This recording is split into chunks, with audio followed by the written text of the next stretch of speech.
Bagong season, bagong coach na naman ang ipapakilala ng San Sebastian College Recoletos Golden Stags. Hanggang ngayon ay naghahanap pa din ng identity at stability ang team. Siya, si Coach Egay Macaraya, dating member ng San Sebastian Stags noong dekada 80. Susubukan niyang ibalik ang karangyaan ng team na gutom na magkampiyon. They must understand and respect and believe na yung program will always work and the system will always work. Malalagasan na naman ng key player ang Baste matapos mawala sa lineup si Jamil Ortuste. Pero aasahan ng Stags ang kanilang mga old reliables na sina Ryan Costello, Jeric Fabian, Michael Calisaan at Alvin Capobres. Sabi lang ni Coach na yung mga rookie, parang pantay-pantay lang kami. Walang lamangan, walang favoritism si Coach. Basta kung sino mataas kumpiyansa, pasa lang yung bola. Mahigpit ka siya sa depensa namin. Pag sumunod ka sa sistema ni Coach Egay, susunod na yung offense mo. Kung makikita mo talaga si Coach Egay sa loob ng court, sobrang stricto talaga. Kasi para sa amin din naman ibang-iba talaga siya sa mga coach namin. Matatakot ka minsan pag mainit ulo niya, talagang hindi ka pwedeng mag-relax sa loob ng court. Kailangan mo talaga magtrabaho para sa kanya. Handa naman ibigay ni Coach Egay ang kanyang lahat para matutunan ng mga players ang kanyang sistema.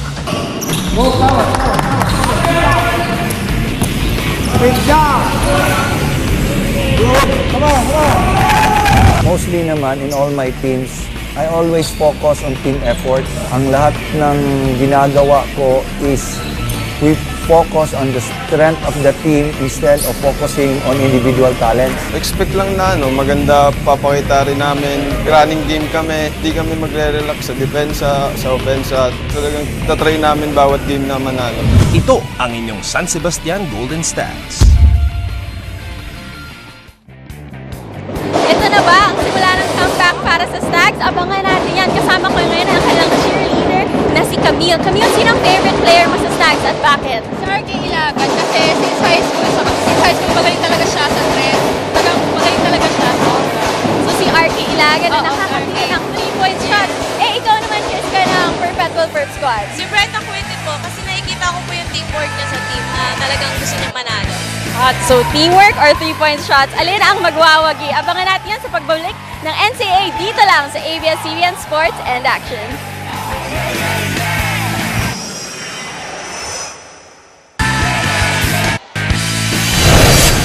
Nagpapatuloy ang umatikabong aksyon dito sa Season 92 ng NCAA sa Punggulay. Isang laban at the half-hour score, 44-37. Lamang ang University of Perpetual Health System Delta Altas kontra sa San Sebastian College Recoletos Golden Stags. Maraming salamat muli sa inyong panonood. Anton Rojas kasama si Renren Ritualo. What looked like a blowout to start the game suddenly turned into a dogfight, Renren, dahil kay RK Ilagan ang surprise performer para sa Baste. A huge first half for him. 20 points lang naman ang kinontribute niya playing 8 minutes. Malaking bagay talaga. Yung 5 out of 5 na 3-point na binitawan niya.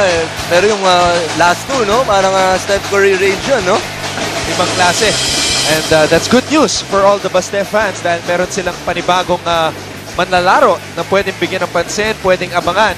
But let's see if they can sustain that effort kasi sa puntong ito, lamang lalo na sa inside points ang Perpetual. Well, lamang na lamang talaga ang Perpetual inside points. Makikita mo, si Equity, si AZ, ang lalaki naman ang kinocontribute nila sa loob. Pero itong Stags, syempre yung kalakasan nila, yung outside range nila. Sila Ilagan, sila point guard nilang isa, Costello. Yes. Malaking kinocontribute.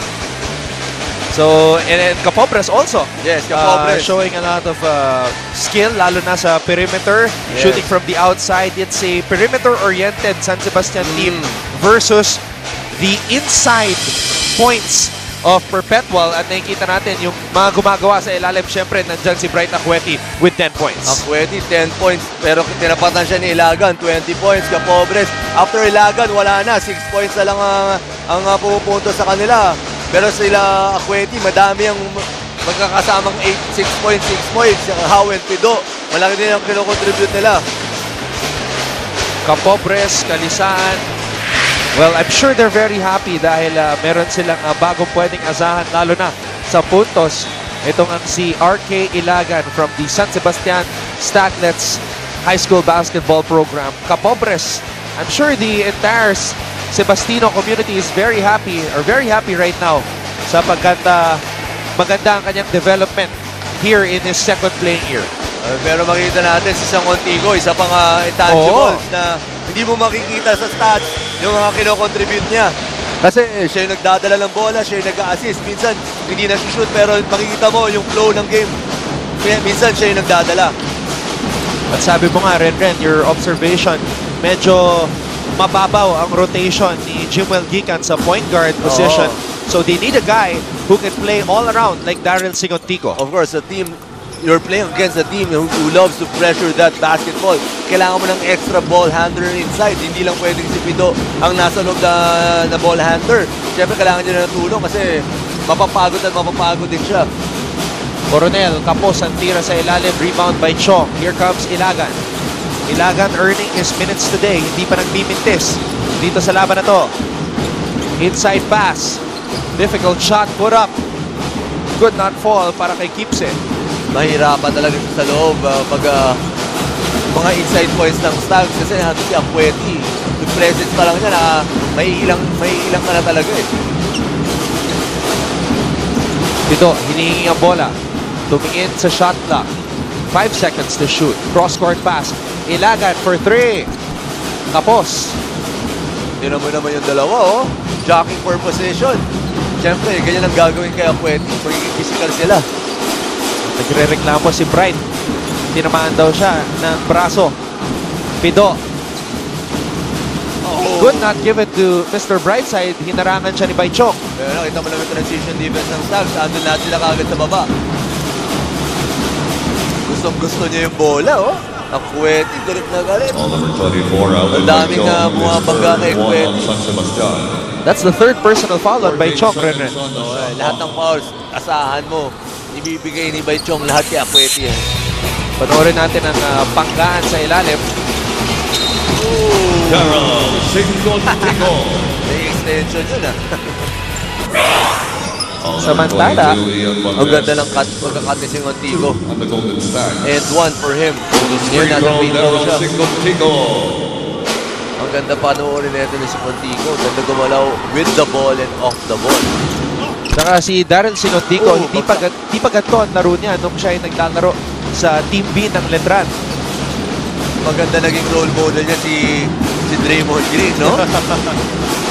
All around. Pito, the defensive guard, is able to steal, just unable to finish. Sayang, para kay Pito, hindi lang niya natapos. Gipse. Dinabas ang bola. Kapobres, stops, pops, does not drop. Akweti with another rebound. Meron ng 8 rebounds si Akweti dito sa larong ito. 47-37, 7 minutes 40. Mabigat na 3 points na yan pag pumasok. Daryl Sigontico. His best game of the season so far. 12 puntos. For this guy from the City of Angels. And Perpetual leads San Sebastian 50-37. Dalta, pero patuloy na lumalaban ang San Sebastian as we still have a lot of basketball left to be played. Dito pa lang tayo sa third quarter. And we check in with our fans dito sa ating Smile Your On Camp segment. Yan. Ayaw naman yumiti. Hindi niya alam ata, nasa camera siya. Gusto kong batiin si Team Jamboa. Susie 899 na nanonood sa atin. Wow, thank you so much for tuning into the NCAA. Yes. Mas addict pa ata sa akin sa basketball yan. Samantala, si Sigontico bumangga sa depensa at titira ng 2 free throws. Balikan muna natin si Siege Tantengo. Yes, Anton, alam ko kanina niyo pang pinag-uusapan si RK Ilagan ng Baste. Impressive ang 20 points niya sa first 8 minutes niya, pero mas impressive pa ito considering na ang total niya sa last 2 games 16 points lang. Kanyang free will food daw ay sinigang at ang pangarap niya maglaro para sa ating Philippine national team. Gandang pangarap na, no, Anton? Renren? So kung sinigang ang paboritong pagkain ni Ilagan, kumakain din kaya siya ng kalderetang kambing? Masarap yun Ako paborito ko rin yun sinigang Kahit anong sinigang masarap Kalderetang kambing ewan ko lang. Magaling magluto daddy ko nun kalderetang kambing. Siguro pag nalaman ni Bright yan, magpapaluto siya sa daddy mo. Sigontico missing on the first free throw. 50-37. Lumalayo na tong perpetual health. Dalawang minutes para kay Sigontico. Hindi maganda yun para sa kanya. Still a 13-point lead para sa Altas. Fabian umatake, binagsak ang bola. Sera Joseph, binigay kay David. David, puntos para sa Baste.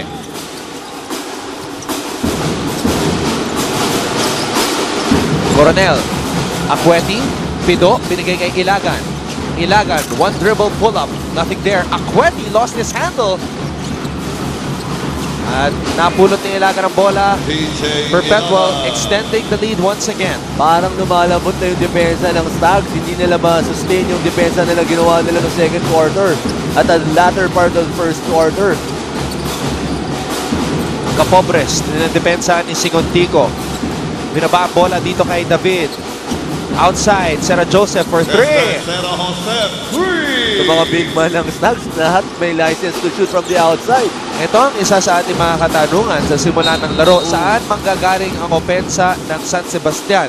Kasi walang clear-cut na scorer dito sa koponan ni Egay Macaraya. Nagugulat tayo. Kanina si Paichong nakatira ng 3. Ngayon naman si Sera Joseph. Meron din na ipasok mula sa labas. Comfortable siya na tumitira ng 3 points. So it's the very unpredictable offense of the Golden Stags against the Altas right now. Very solid on the inside. Acueti with the rebound. Parang point guard talaga mag-dribble na si Sigontico. He has handles itong si Sigontico. Tsaka, I think he has settled down Renren dahil sa unang dalawang laro. Medyo gigil itong si Darren Sigontico. Wala na yung yung anxiety mo na maglaro ng first game. Usually, pag first game, natagtag mo na yan, wala na yung second game. Samantala, tinawagan ng foul si Coronel as David went up for that fast break layup. Lalo na pag college players, gigil na gigil yan. Nagtagal mo naghintay. Nagtagal mo nag-prepare. Practice every day. Eto na, first game. Biglang, syempre, may first game cheaters na tinatawag.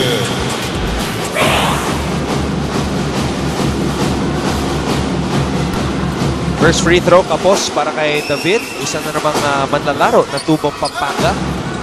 Ang dami nag-i-mintes ng free throw dito sa ball game natin. Second free throw is good for David. At naibaba muli ang kalamangan sa single digits. Nag-uusap si Acueti, tsaka yung bantay niya. Mukhang nagkakaroon talaga ng kulay. Ilagan, umatake. Puntos para sa Perpetual. Sige, sabi ni Ilagan, mag-usap lang kayo dyan. Ito, teardrop para sa inyo. GJ Ilagan, Tubong, Lucena City, playing in his 4th year. Sigontico with a steal. Daryl Sigontico drops it down low to Mr. Brightside. Nice pass by Sigontico. Good push of that basketball. Late drop pass. Acueti with an easy layup. It's a breakout performance para kay Sigontico, showing us that he really does have a little bit of Draymond Green in him. Galing magdala ng bola Tsaka yung nose, yung vision nandun din DJ Ilagan, one of the veterans na asahan ni Coach Jimwell. Gumagawa dito sa bakbakan na to. Late pass. Kung binasa niya maaga-aga yun, mas skill yun At siguro kung hindi injured si Bright Acueti, linap na nito si Sigontico ang bola. Pero maski hindi pa siya 100%, pwede na yung laro ni Bright Acueti. Oo naman. Pero tingin ko, baka yung 100% na 99.9%. Kasi sobrang healthy para sa akin. Tinanong ko siya okay, what percentage? Ayaw niya sabihin. Sabi ko sa'yo. Ayaw niya sabihin sa akin how healthy he is. Sera Joseph, binangga ni Ilagan. At umami naman si Ilagan na sa kanya yung foul. Ball number 7, DJ Ilagan is first. 4 on the offense. Hard foul talaga binigay niya. Walang lay-up dito. 17 seconds on the shot clock. Shooting foul though. Yeah, So it was a good foul by Ilagan. we're going to inbound the ball from the baseline. For Chester Sarah Joseph. Lalabas muna. Calma papasok sa unang pagkakataon. David from the corner. Calma could not hold on to the basketball. Alam mo, ang tahimik dito sa larong ito. Ito si Gab Dagangon, who's expected to be the highest scoring local. Best friend ni Scotty Thompson. Di pa nagpaparamdam dito sa laban na to. Sigontico, meanwhile, shoots for 3. Tapping na bola, mapupunta kay David. Maganda yung first game niya. Second game, nag-dip. Ngayon, wala pang pinapakita. Ito si Dagangon. Ball number 7, DJ Ilagan penalty. His Gab second. Dagangon played 32 minutes. That foul for Tagal TJ yun, ha? Ilang laban against JRU but only scored 10 points. 8 rebounds. For Bryson Quinn. Tsaka siya yung gumawa sa second round meeting ng Perpetual at Baste last year, naka 22 points si Gab Dagangon. Kaya lang natalo ang Perpetual dun sa laro na yun. Bumawi ang Basti nun eh. Talo sila first round, second round. Sinigurado nilang may panalo nila yung laro nila. Tsaka masakit yung pagkatalo na yun para sa Perpetual because they were in the running for the Final Four. Oo, yun yung papasok na dapat sila sa Final Four pag nanalo sila sa laro na yun. Kaya maaga yung exit nila. They lost by 4, Yes. 91-87 in that game. A loss that really haunted them up until their game against Letran. Gab Samantala, Dagangon. Gab Dagangon nakalusot at nakapuntos. And na, baka itong second half or itong late third quarter, gagawa na ito si Dagangon.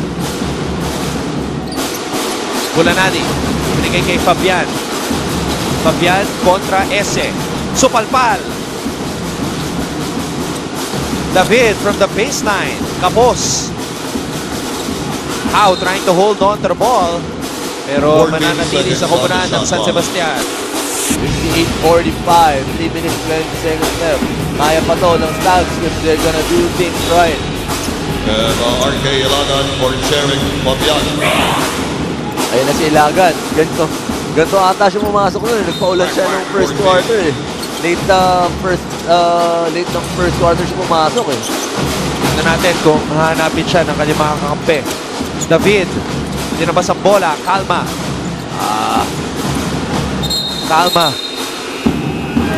Shot clock violation. Too much passing para sa Stags. Pero ang ganda kasi ng depensa ng Altas. Hindi nila binigyan ng open look yung Stags. You know, these big men of San Sebastian, si Baichong, si Sarah Joseph, si Calma, sila yung talagang masusubukan dito sa laban na to because they're playing center and they have to go up against the big boys from Perpetual. Bench points, Altas lamang pa rin. 43 points para sa kanila. Akala natin na mga Stags doon sa bench points kasi dahil kay Ilagan. Pero ang daming gumagawa dito sa Altas. Nico Cabildes for Daryl Sigontico. New man on the floor, si Nico Cabildes. Papasok sa unang pagkakataon. Pwede pagpahingahin ni yung coach ng Perpetual, si Coach Jimwell. Itong mga starters niya. Kasi lamang na lamang sila sa larong ito. Coach Jimwell Gikan was the coach during the rookie year of Scotty Thompson back in 2011. Tapos ang tira ni David. Kanina pa sumusubok yan. Pangalawang attempt natin David sa 3 points.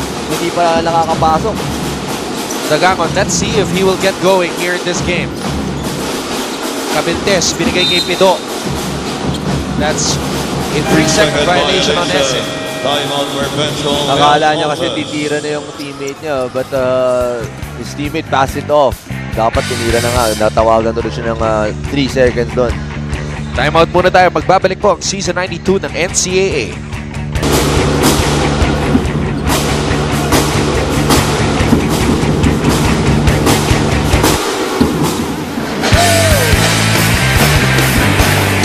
Nagpapatuloy ang nagbabagang aksyon dito sa Season 92 ng NCAA. Our Smile, Your On Cam segment. A fixture mula nung nagsanib puwersa muli ang NCAA at ang ABS-CBN Sports and Action. That's a foul on that Capobres shot. Aggressive to si Capobres. He missed his first shot, but hindi siya nag-back down. Kinuha niya yung rebound. He wants to put it back, pero nakakuha niya itong isang foul. At nakatutok rin ngayon, Ren, sa ating coverage, ang ating kasamang si Coach Alan Gregorio. Hi, Coach! Oo, nag-tweet nga din no? We miss you here, Coach. More than a decade of service dito sa Kapamilya Network. But now taking on a different role, but I'm sure we'll see Coach AG around. Capobres, meanwhile, showing us his continued improvement. Meron ng 8 puntos dito sa ating laro. But look at the free throw numbers, Ren. 10 out of 23 para sa Altas. Ang daming minutes pa ng Altas na to. Pag na-shoot nila yun, more than half of the minutes nila. Malaki-laki na yung kalamangan nila. Mga 15 points up na dapat sila. So that's one of the reasons why the Stags are still within striking distance. Yes. Bulanadi hands it off to Capobres. Move that ball. Ilagan passes it out to Bulanadi. Capos. Costello picks up the loose ball. Costello hands it off. And 24 seconds. Running out of time was Calma. Tagal ng bola sa isang player para sa Stags. Ayaw nila igalaw yung bola. They're holding too much sa basketball nila. They have to move that basketball. Kasi ang ganda ng depensa ng Perpetual. Dapat palambutin nila yun bago sila maka-attempt. Turnovers, 20 turnovers for the Altas. At sa Stags, 17. Tandaan natin, 37 ang naitalang turnovers. Slamming it down with both hands. Bakit naman ang Altas dito, kahit mas marami silang turnovers? Because of their high percentage sa 2-point field goals or sa inside point. Ang laki ng kalamangan nila doon. That was a king-sized dunk by the Prince. Ayaw pa isa. Hindi pinasahan. Thumbs up, tawag. Division. Zone offense nila. Nakazona na kasi itong Strad. Singontico. Sobrang kanyang tira. Bulanadi. Lumulusot sa traffic. Bulanadi switching hands in the air. Kinanan pa niya yun. Siyempre, kaluweto itong si Bulanadi. Switching hands. Pag kinanan mo, off-hand niya yun. Capobres, binigay kay Ilagan. And Ilagan is still on fire. Hindi pa rin nagmimintis ko sa Ilagan. Para siyang si Kalisaan nung last game, hindi nagmintis. 23 points for Ilagan. Hindi na kailangan yun, SA. Ang laki mo, 6'10", binanatan mo, 4'11". Ano ba kayo? 5'6". Natin. Ayun, no, sinagas. Ayun, hindi. Yung dunk kanina eh. Gusto natin makita yung flagrant foul na eh. Mala Shaquille O'Neal na ayan, no? dunk yun. Mula kay Ese. Hanggang bewang lang yung binigyan niya talaga eh, no? At mala Shaq na elbow din. Ang si Prince Ese. Although ang kanyang idol ay si Kevin Garnett. Kevin Garnett. Ano tingin mo? Magre-retiro na ba si Kevin Garnett? Susundan na ba niya si Tim Duncan? Pwede. Bakit hindi?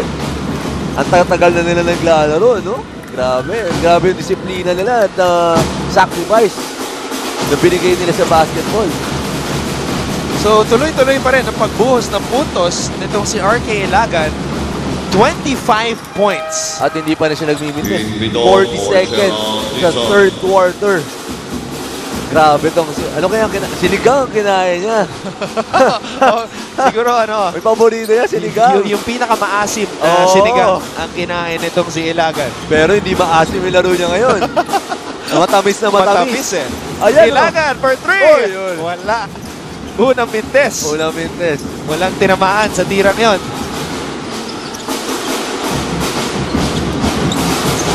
Nagsosorry pa siya. Okay lang yun, no? Sa unang mintis mo, wala okay lang yun. Grabe naman tong batang to. Nagsorry pa. The penalty is third.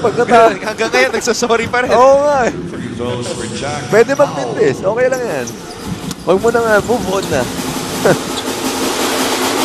Jack Howe nagbabalik sa free throw line. Kapos unang free throw. And just like that, Ren, 6 na lang ang kalamangan ng Altas. Okay, unti-unti ng stance yung kalamangan nila. Miss free throws. Ang dami na yan. 10 out of 26 para sa Altas. And si Howe, Ren, 0 out of 6 from the free throw line. 5 seconds left. Last shot time. Ilagan with a fake. Ilagan with a shot. Oh! Almost. Sayang. So back-to-back misses para kay RK Ilagan. But still, 25 big points for the rookie. Yes. More importantly, ang kanyang koponan down by just 6. Darren Singontico coming out with a breakout performance. 12 puntos.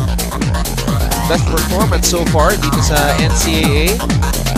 All-around game binigay dito kay Bright Acueti. But this was the play of the quarter. Prince Ese dunked it like a king. And his team on top. 60-54 dito sa Season 92 NCAA. To watch the latest game highlights, subscribe to ABS-CBN Sports in Action YouTube channel.